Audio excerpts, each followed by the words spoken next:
In Laredo, top-ranked sub-6A Edcouch-Elsa tangling with Corpus Christi King. The Jackets scored first but trailed 14-6 in the first.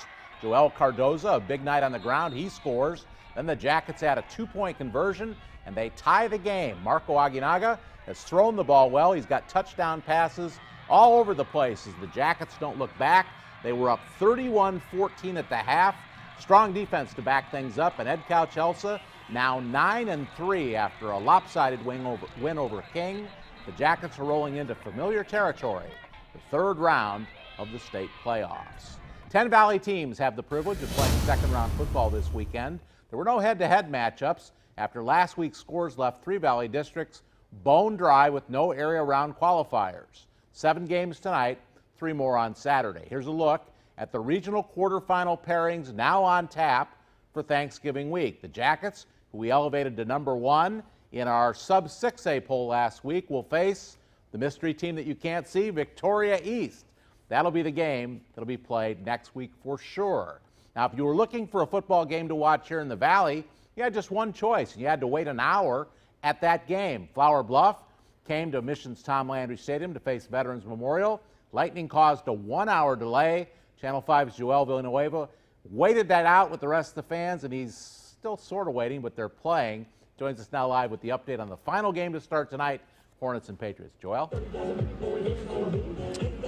Hey, Dave, that's right. This game's still going right now. In the fourth quarter, Mission Veterans on top 28-14. Now, before this football game tonight, head coach David Gilpin was very honest with me. He said, look, Joel, at this point of the season, we're going to play teams that are bigger, that are faster, that are stronger. We know that, and we know we may have the disadvantage from a physical point of view. But Coach David Gilpin, one of the Valley's most fiery coaches, and before this game, he pumped up his team so much. I was there to witness it, and he wanted his team to be very physical tonight. When you take a look at this game, you look at the defensive plays the Patriots made in the first half, and they were pretty impressive. Let's show you right now. Here in the first half action, we see Flower Bluff on offense, and they had been putting up some points this year, the Hornets, but Mission Veterans finding a way to make some key stops. Here, the defense warms in, takes down the quarterback, and there you see those Patriots fired up. Then later in the first half, the Hornets firing long down the field, and Mission Veterans breaking up that play. The Patriots playing fiery defense tonight and hoping to make some great recoveries like they did here. Flower Bluff with a fumble.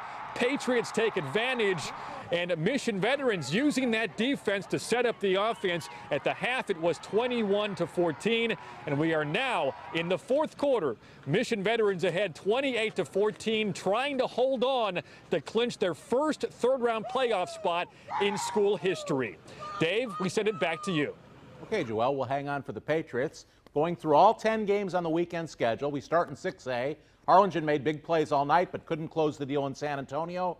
They lose 30-26. Los Fresnos is one of 2 Valley teams playing at Alamo Stadium on Saturday. The Falcons in San Antonio Southwest at 1 tomorrow. The winner will face Lake Travis. The nightcap at the Rock Pile is at 7 in Division II for Weslaco East and Del Rio. That's a playoff rematch from a year ago. The winner will get Cibolo Steel.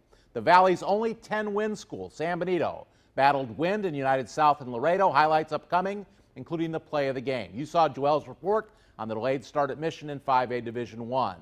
Fourth quarter we showed you, and now it's a final score as Edcouch-Elsa goes on to win. They survive the wind and King and pick up the victory. Cal Allen hasn't given up double-digit points but once this season. They get a shutout tonight. Grulla was overwhelmed by China Spring in the San Antonio metro area tonight. Season ends at 7-5, and Lyford won twice as many as they lost this season. It ends tonight in defeat to Yoakum. And the third game tomorrow, also in San Antonio, St. Joe faces Dallas Bishop Lynch at Harlandale Stadium. San Antonio at Hero Stadium tonight, neutral site for the 6A D1 game, Harlingen United and Laredo United. Isaac Velasquez starts the scoring for United, 7-0 Longhorns. And then Jesse Castro scores for the Cardinals. It's all tied up 7-7. Velasquez would score again for United. This was a back-and-forth game all night long. Harlingen's defense on the field a lot and stepping it up. They get a blocked punt to create a touchdown for the Cardinals. Harlingen led the fourth quarter, but a United comeback gives the Longhorns the 30-26 win. In Laredo, windy night playing havoc with both San Benito and Laredo United South. Eric Retta scrambles for a touchdown, and this ties the game up at 14. Then, on the final play of the first half, game still tied at 14. Retta goes deep, and the Greyhounds have a 21-14 lead. But that was the end of the San Benito scoring. The big play, a blocked punt that allowed United South to break a 21-all tie.